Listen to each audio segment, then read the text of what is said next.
It's Monday. You get a board game in the mail.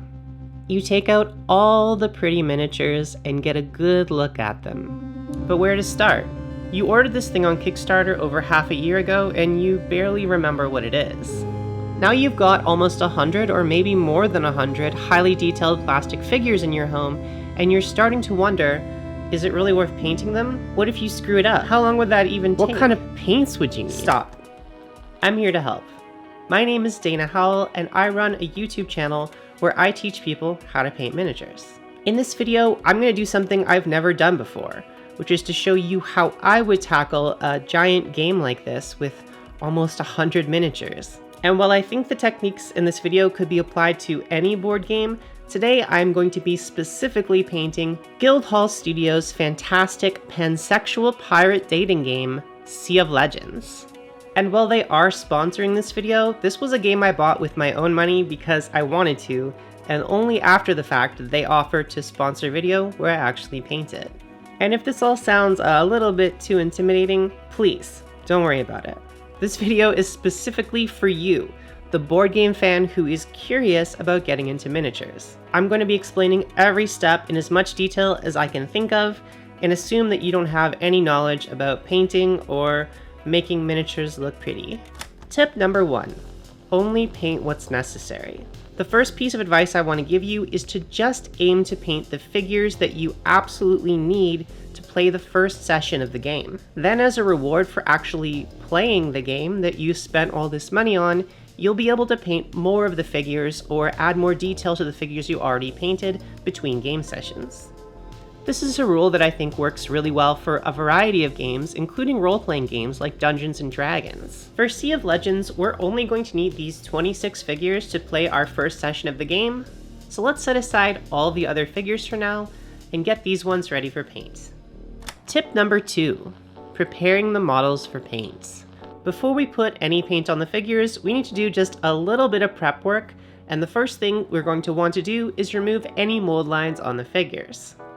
Because these plastic figures are made in a 2-part mold, sometimes there are these little artifacts left on the outside edge of the figures. You can leave these on if you like, but it's also incredibly easy to remove them using a hobby knife, sometimes called an X-Acto knife. And if you don't already own one of these, you can get one quite easily at hobby stores, office supply stores, or online stores like Amazon.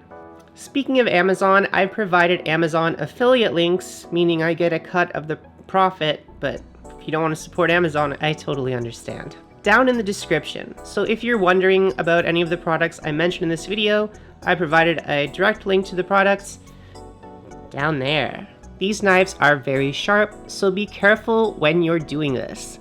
Generally, you want to support the model with one hand and scrape away from yourself with the other hand.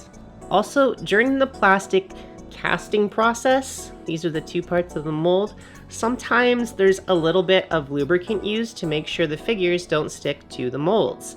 And some of this can sometimes still be left on the surface of the models when they arrive to you at your home.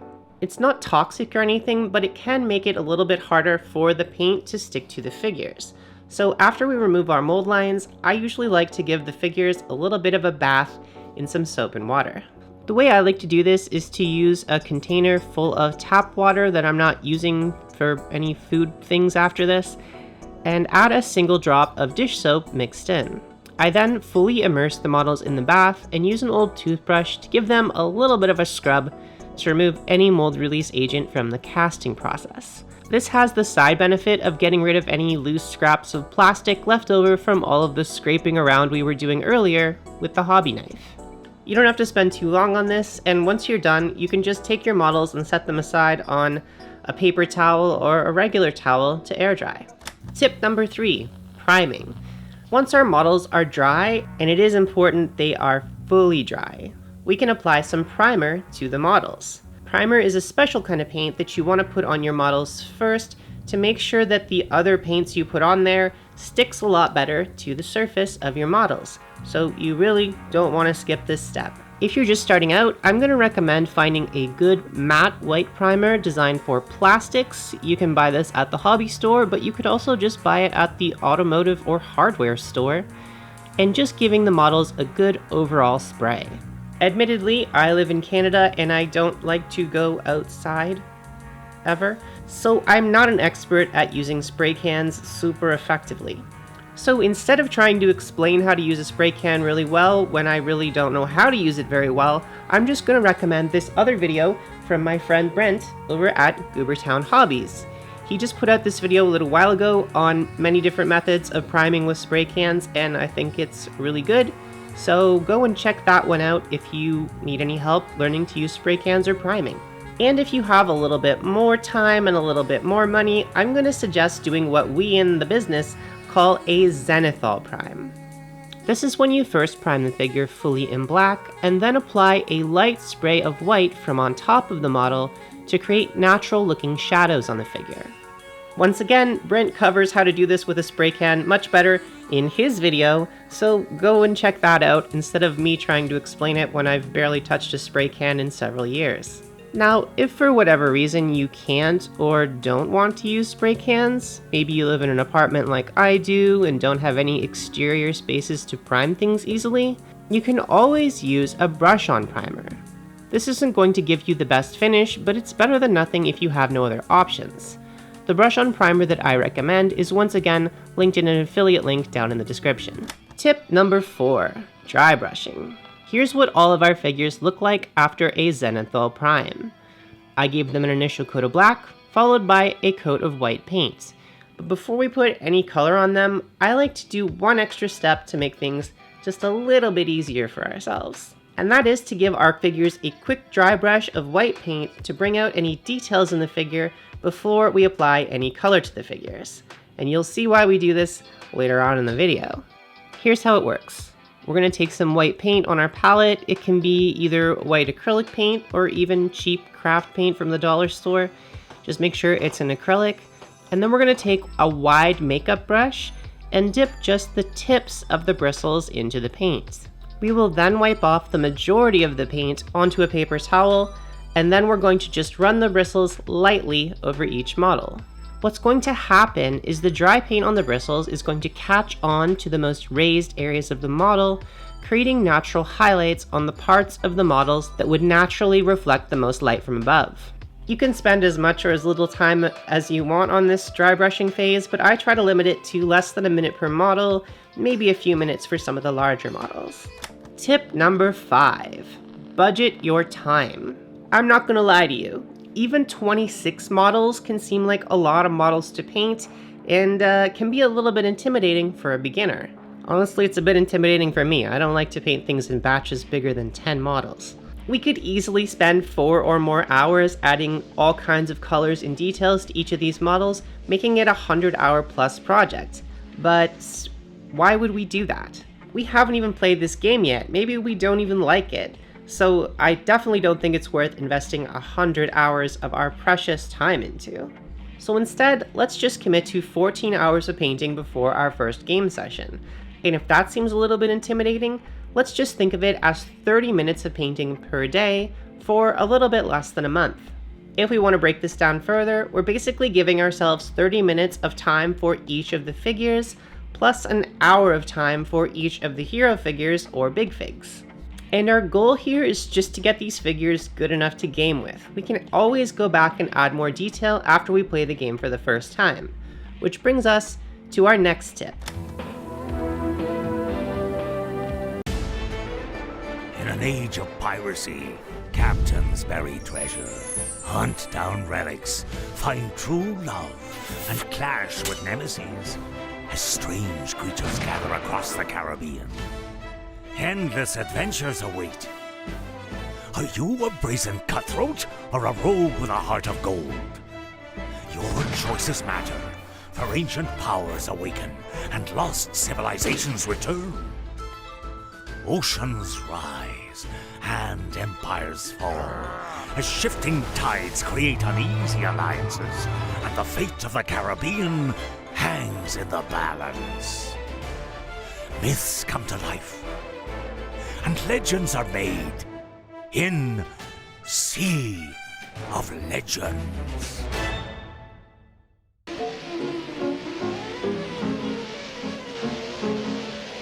Tip number 6, gamify your painting process. You might have noticed that I'm imposing a whole lot of rules on myself for just painting a simple board game, and you might wonder, am I just sucking all the fun out of the process?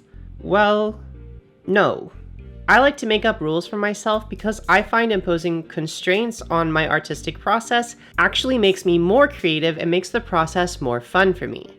It also prevents me from spending way too much time on a project that doesn't really need to be spent that much time on. I also know that I've tried to paint many board games in the past and failed to actually complete the process because I didn't set up any sort of system like this. Here are the basic rules that I set up, but feel free to modify these based on your own personal taste or the game you're painting, but just make sure you actually stick to them. I'm only allowed to spend 14 hours painting before actually playing the game for the first time. After that, I'm allowed another 10 hours of focused painting until I play the game a second time. And then another 10 hours of painting, and then another session of the game, and so forth. This prevents me from spending a ton of time on a game I actually might not play, and also just helps me focus a little bit more on what this game is going to be used for, which is a fun game night with my friends. And I find this method actually works super well if you're running a role-playing game as well. So without further ado, here's how I actually spent those first 14 hours painting Sea of Legends, which brings us to tip number 7, just use the box art colors. Coming up with my own elaborate color schemes and lore for different miniatures is one of the greatest pleasures in my life. But for this specific project, I decided to just stick to the box art, and here is why I did that. For a project like this, with such beautiful 2D art for every character in the game, it would be a shame not to follow the established paint scheme. It saves a ton of time, again, it cuts back on the intimidation factor of actually getting these figures painted, and makes the whole game look like a nice cohesive set where the figures are going to match the cards. So now that we know our color scheme and which colors we're going to need, which physical paints should we use to paint these figures? Tip number 8. Just use contrast paints. I basically only use contrast paints to paint these figures. And the reason for that is because aside from using an airbrush, which I don't think is very beginner friendly, contrast paints are one of our greatest weapons against the clock when it comes to painting miniatures. And if you're here from the board game side of things and aren't familiar with this idea of contrast paints, I'd like you to think of regular hobby miniature paints as ketchup, and contrast paints as 100% pure, all-natural maple syrup.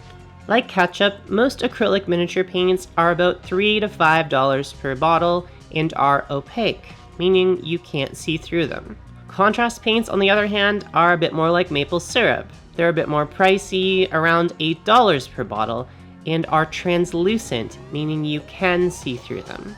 So going forward, when you're thinking of hobby paints, think of ketchup, and when you're thinking of contrast paints, think of maple syrup. For this paint job, I just ended up using 7 different contrast paints, along with contrast medium, which we'll get into later. But for simplicity's sake, I'm just going to refer to these paints by their shortened names, which you can see right here.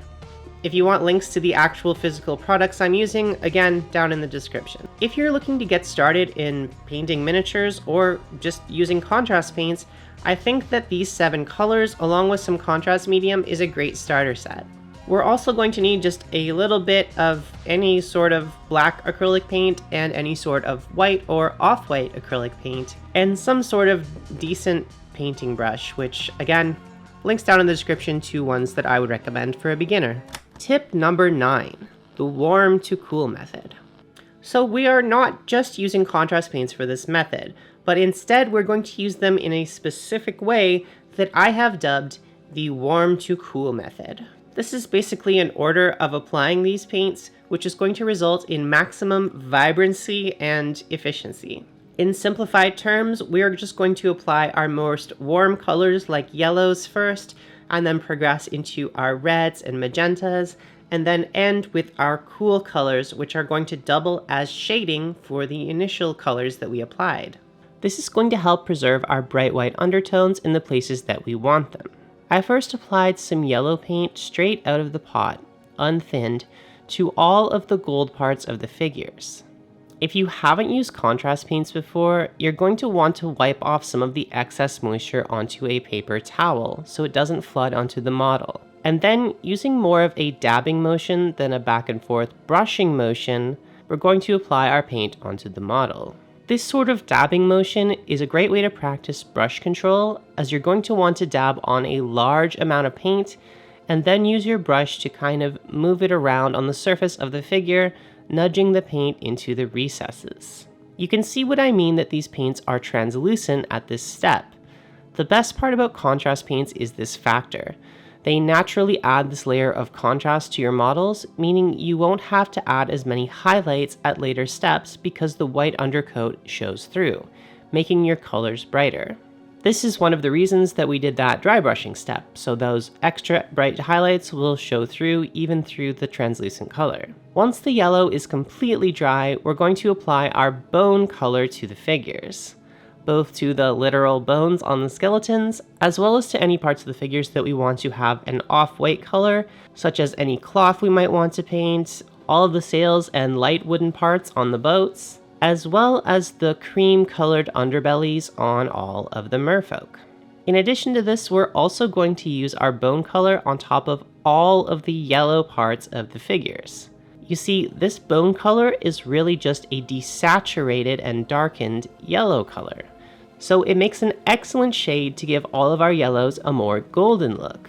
We can apply this just like we would any overall wash, just all over the area that we want to use it on. Finally, on the skeletons, I applied some more of the bone color to the base of the model in a really thin coat, so when it dries, it looks like a sandy beach. Next up, we're going to be applying all of the reds to the figures, and by mixing our paints together, we can create a variety of interesting red tones. For the skeletons, I'm applying just a regular red to all of the red cloth areas on the model, as well as to the underside of the jacket. For the boats, I'm mixing together a 50-50 mix of brown and red thinned down with a drop or two of our contrast medium for all of the darker wood sections on the boats, as well as into the darkest recesses of the golden yellow areas to really help those golds pop. As a rule, if we want a lighter color out of our contrast paints, or if we just want our contrast paints to function more as a color filter or a wash, we can always add more contrast medium to the mix. The more contrast medium we add to our mixture, the lighter the color will be. For the skin on the merfolk, we're going to be using a 50-50 mix of red and yellow plus 1 drop of contrast medium. And here's where contrast paints really shine, as we can easily make the two skin tones of the merfolk blend together nicely, just by dabbing on our warm red color and using our brush to guide any excess paint away from the areas we want to blend together. Again, if you want to make this sort of blending easier for yourself, simply add more contrast medium to your mixture and do 2 to 3 coats of the paint instead of 1 coat. Next, we will start applying our magenta colors, starting with a 50-50 mix of magenta and brown for the leather on the skeleton's boots and straps, as well as its little sleeve thing and hair. If we want to, we can also use this color as a shade on the red pants of the figure. At this point, you can start to see the utility of painting things in this order, as each new color serves as an interesting shade or filter for the color before it. To vary up the leather parts on the skeleton, I used a mix of 50% brown and 50% bone to color the gloves and knee guards on the skeleton, and then I used some pure magenta to paint the cloaks on the skeletons. In retrospect, I kind of wish I painted the magenta cloaks first, as the boot color would have made a great shading color for the bright magenta cloaks. Finally, to finish up our browns, I used some pure brown to paint the treasure chest, as well as to add a little bit of targeted shading to any of the parts of the skeleton that I thought really needed it. I also used this same color to paint the cloth straps and weapon haft of the merfolk, as well as to apply some more targeted shading to the boat, just adding little bits of this color to any places that I thought needed a pop of shadow. For the metal armor on the skeletons, I used a bit of a more complicated mixture of 1 drop cyan, 1 drop brown, and 2 drops contrast medium. I used this color on all of the metal colors on both the skeletons and the boats, and I also used it to add a bit of extra shading to the cloaks on the skeletons. Finally, I used this color very carefully to add just a bit of an indication of a shoreline to the skeletons' bases. For the pale green parts on the merfolk, I used a mixture of 1 drop cyan, 1 drop yellow, and 3 drops contrast medium. For the rocks around the feet on the merfolk, we could use pretty much any color we want, but I think the same color we just mixed up for the skeleton's armor would work quite nicely here. And then for painting the water on the bases of the boats and the merfolk, I used just a 50-50 mixture of both blue and contrast medium. And that's it. That's the majority of the base units for the game completed in about 7 hours. And now we have another 7 hours to complete the heroes and the 2 Bigfigs. Tip number 10, painting the heroes and Bigfigs. For the big skeleton, I used essentially the same steps as with the small skeleton, so I don't have a lot to tell you for this step. I was going to try to do some sort of special lighting effect around the eyes, but I ran out of time, so maybe I'll go back and add that sort of thing at a later stage. For the Kraken, I used a similar method as I used with the merfolk, applying some of the bone color first to the undercarriage, teeth, and rocks at the bottom of the model. But then I used quite a different technique to paint the scales on the figure. Now, while you could easily just paint the scales on the Kraken in a single red color, I think this larger model provides an interesting opportunities for us to learn how to do some wet blending with our contrast paints. I wanted this sea creature to have a crab-like carapace that varies between yellow, orange, and red. So for each scale on the figure, I used a large dollop of red, followed up by a large dollop of yellow paint. This is a great way to add some variety to these larger figures, and you'll notice, again, I'm using sort of a dabbing motion rather than a brushing motion to blend these 2 colors together on top of the model. If you're interested in learning this wet blending technique that a lot of advanced painters seem to think is really cool, I think using these contrast paints are a great place to start. I use this same technique for the mouth tentacles, starting with our magenta color and then blending in some yellow and red. The nice part about this is there's no real way of messing it up because this creature could have any sort of colors on its shell and tentacles. So this is a great place to do some experimentation with our paint job. I had a bit of extra time on the clock, so I used some contrast paint to add some drops to the lower tentacles, giving the figure a spotty look. This is another great technique that is suited well to these types of translucent paints. Because they're so see-through, any patterning that we add will look very gradual when the paint dries. For the heroes, I used the same techniques as I used on the basic figures, and started by painting all of the yellow or gold parts on each of the models. I then used our bone color to shade the yellows, just like we did with the basic figures, and painted any areas that needed to be off-white, as well as painting the base skin tone on both Captain Césaire and Captain Spell. Next, I used pure red to paint all of the red parts on the figures, including almost all of Césaire's wardrobe, Kahina's shorts and tassels, and then I painted Kahina's cushion using magenta. For Spell's hair, I used a mixture of 1 drop red and 2 drops yellow. I then used this same mixture but added a single drop of brown, 1 drop of bone color, and 2 drops medium, and used that as the base tone for Kahina's skin. Once I was done painting Kahina's skin tone, I added 1 drop yellow, 1 drop bone, and 2 drops medium to that same skin mixture for Ton's base skin tone. And then I used this same color to add a tiny bit of shading to Césaire's face. Again, still using this same mixture on our palette, I used this color to add shading to Césaire's cloak, Spell's hair and skin, as well as to paint some various other details on her figure. I also used this same color to paint the wooden part on Kahina's gun, as well as to give her skin and some of her gold details a bit of shading. Still using this same mixture on our palette, I added 2 drops of brown to the mixture to paint Ton's pants, the ropes around his waist, as well as to add some little spots to the animal pelts on his waist like in the key art, and a few other little rope details on his back. I then used this same color to paint Césaire's sword hilt and to add further progressive shadows to the red cloth on his figure. And again, using the same mixture, I added just a few more shadows in selective places on Kahina's skin.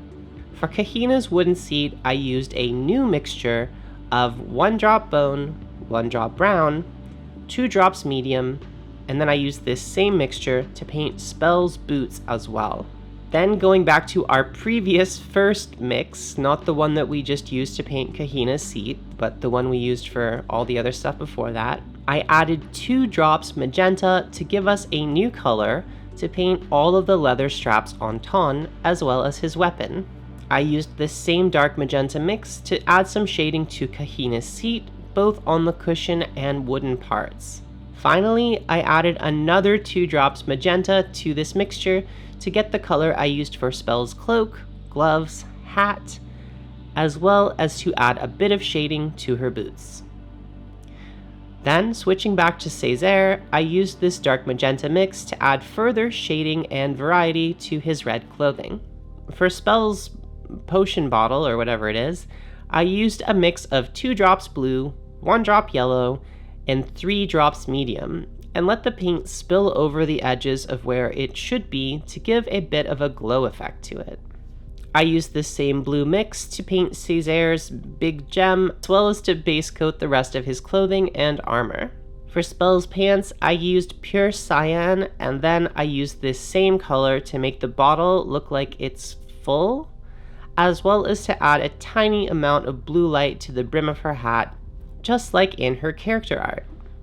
Using a new mixture of 1 drop cyan to 2 drops brown, I painted all of the remaining clothing and armor on Césaire, taking care to leave some of the raised parts untouched and let the blue show through as highlights. I used this same color to carefully paint his hair, facial hair, and eyebrows, and then used this mixture to paint Ton's hair, as well as Kahina's hair and the non-red parts of her shorts. I then added 3 drops medium to this existing dark blue color to make a silver color and paint any remaining metal parts on all of the figures. I then added a single drop of cyan to that mixture to paint Kahina's boots. Finally, we'll use our bone color to give all the heroes a sandy base, like we did for the skeletons, and just a little bit of thinned down blue to add the impression of a coastline to each of the figures. To finish up, I used my remaining time to rim all of the bases on all of the figures with just a regular black acrylic paint. And that is how you paint 26 board game figures in just 14 hours. Now, many of these figures we could take even further if we wanted to. I would love to paint all of Ton's tattoos, and I would love to add some special lighting effects to the big skeleton, but that's not really the point of this video. The point of this video is to respect our own rules and actually play the game first before we go back and have fun adding stuff like that to our models. So with our figures looking pretty good, I think, for the amount of time we put into them, that brings our video to an end.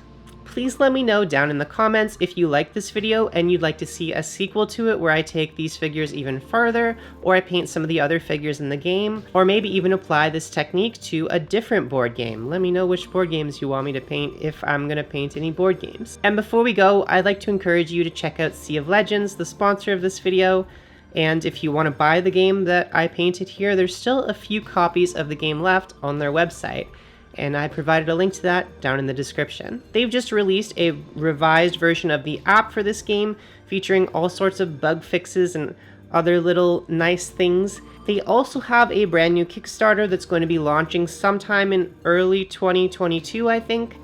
So I provided a link to that in the description too, if you want to keep an eye out for that. Apparently there's a new expansion coming for the game, as well as a reprint of the original game. As always, I'd like to extend a huge thank you to the lovely patrons that support the making of these videos, and this week I would especially like to thank John Better, Christopher Marsicle, Ray Borman, Hussein T, and Mr. Tasty. If you'd like to see your name up here or get access to our wonderful and inclusive Discord community, or if you'd like to gain access to a new 3D miniature that I made with Saint Decent, you can do all of that over at patreon.com/DanaHowl. Thank you so much for watching, and I'll see you in the next video.